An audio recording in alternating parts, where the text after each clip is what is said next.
நம்ம அண்ணனுக்கு பல்வேறு அழுத்தமா ஆஃபர்லாம் கொடுத்தாங்க.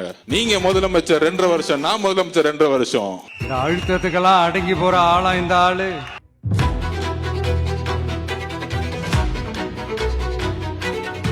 அப்ப அண்ணன் சொன்ன ஒரே வார்த்தை எங்க கிட்ட, எனக்கு ஆஃபர் தேவையில்லை, தமிழக மக்களுடைய உண்மையான நம்பிக்கையை, என்றைக்கும் தமிழக மக்களுடைய நம்பிக்கையை நான் உருவாக்கக்கூடிய அரசு, மத சார்பற்ற சமூக நீதிக்கான அரசை உருவாக்கக்கூடிய ஒரு வலிமையை தமிழக வெற்றி கழகம் உருவாக்கும் சொன்னது எங்களுடைய தலைவர் விஜய் அவர்கள். முதலமைச்சர் பதவியை ஆசைப்பட்டு டெல்லிக்கு அடிப்பணி வர எங்களுடைய தலைவர் அல்ல.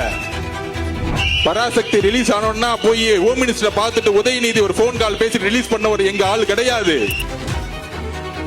இந்த அரசியலை தைரியமாக எதிர்கொள்ளக்கூடிய ஒரே தலைவர் எங்களுடைய தலைவர் விஜய் அவர்கள்.